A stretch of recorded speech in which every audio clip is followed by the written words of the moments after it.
यह भी जान लीजिए। और तीसरी बड़ी बात, जिसको देश की मिट्टी से मोहब्बत होती है वो अपने देश में रह के हर चुनौती का सामना करता है, लेकिन जिसकी रगों में ही देश विरोध हो, जब कांग्रेस पार्टी के अंदर नकली गांधी परिवार का विरोध होगा तो ये विदेशी धरती पर होंगे और भाग जाएंगे भारत छोड़कर। ये बात बिल्कुल स्पष्टता से मैं बता दूंगा। मैं ये जरूर बात कहना चाहता हूं, इसी से जुड़ी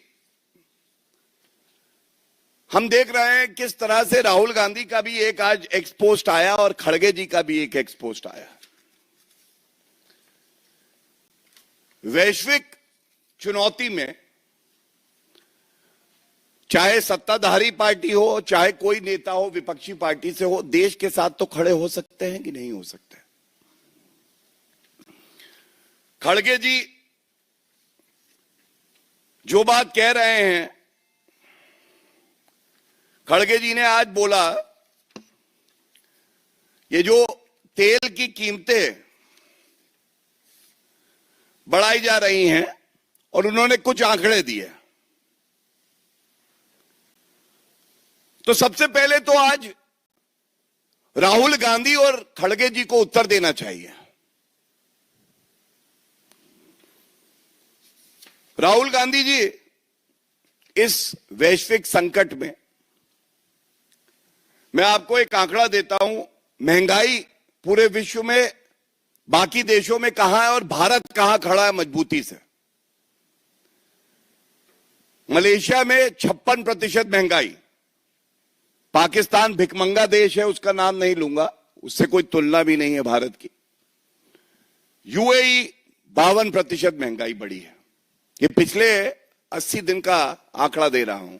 अमेरिका में 45%, फिलीपींस में 41%, श्रीलंका में 38%, कनाडा में 32%, चीन में 22% और भारत में 4%।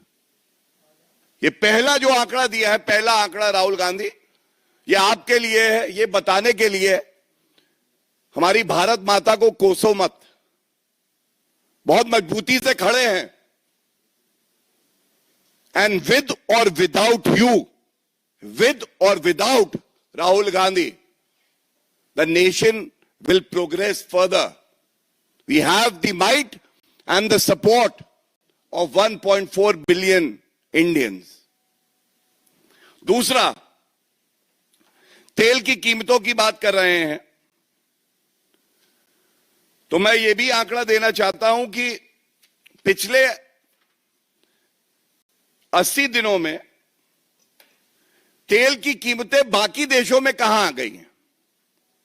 पेट्रोल की बात कर लेते हैं, डीजल में भी बढ़ी है वैसे ही, लेकिन पेट्रोल की बात कर लेते हैं। मलेशिया में 58% इंक्रीज है, अमेरिका में 46%, कनाडा में 34%, चीन में 25%, ब्रिटेन में 20% और भारत में 5%, 5.5%। और ये मैं आज का जो आंकड़ा है उसको जोड़ के बता रहा हूं। कहा 58%, 46%, ये सारे आंकड़े और भी हैं, और भारत में 5%। ये क्या दिखाता है? आप याद करिए, सबसे पहले करीब 65 से 70 दिन युद्ध चलता है, लेकिन भारत में तेल की कीमत में 1 रुपए का इजाफा नहीं होता है। सच्चाई नंबर 1, क्योंकि मंशा ये थी कि आम आदमी पर कोई बोझ नहीं पड़ना चाहिए। सरकार वो ठोस कदम उठाती रही जो भारत की जनता के हित में थे। ऑयल कंपनीज ने नुकसान सहना स्वीकार किया, आम जनता को पीड़ा हो ये वो नहीं चाहते थे। ये भी सच्चाई है आज 75 दिन के बाद भी क्या पेट्रोल डीजल बाजार में मिल नहीं रहा है? मिल रहा है। गैस पूरे विश्व में संकट है, लेकिन भारत में गैस, डोमेस्टिक गैस खासकर हमारी प्राथमिकता है और उपलब्ध है। यह बात राहुल गांधी और खड़गे जी को क्या दिखाई नहीं देती है? दिखनी चाहिए। नफरत में अंधे होना सही बात नहीं है। और अब जो मैं कहने जा रहा हूं, इस पे जरूर ध्यान आपका आकर्षित करूंगा और यह बात उठनी चाहिए। देखिए, कांग्रेस का चरित्र यह है, जब युद्ध की शुरुआत हुई तो एक जिम्मेदार विपक्षी पार्टी को चाहिए जो अपील प्रधानमंत्री श्री नरेंद्र मोदी जी ने देशवासियों से करी, उसका स्वागत करे और कहे कि हम भी करेंगे पालन, ये देश हित में है। राजनीति के लिए और विषय मिल जाएंगे, लेकिन नहीं। एक तस्वीर आई कांग्रेस के वेरीफाइड हैंडल से, गैस खत्म होने जा रही है, जल्दी से ले लो, कतार लग गई हैं। जब हमने ये मुद्दा उठाया तो ये ट्वीट डिलीट हो गया और ये तस्वीर थी कांग्रेस की सरकार की। पहला सवाल, ये फरेब, ये धोखा क्यों? यही तो टूल किट होती है, इसी का तो जिक्र हम कर रहे हैं, ये टूल किट है।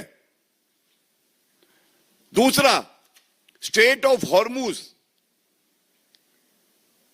जब वहां से जहाज बहुत कम देशों के अपने गंतव्य स्थान पे पहुंच पा रहे थे और भारत के 2 जहाज वहां से निकल गए और भारत की तरफ आ रहे थे, तो पवन खेड़ा पेड़ा वही वाले, हाँ सही, वो लिखते हैं कि ये जो 2 जहाज हैं ये भारत नहीं आएंगे, भारत नहीं आएंगे। लेकिन ये जहाज तो भारत आ गए, तो ये झूठा प्रचार क्यों? जॉर्ज सोरस बता रहा था या इलान ओमर बता रही थी कि ये जहाज भारत नहीं आएंगे?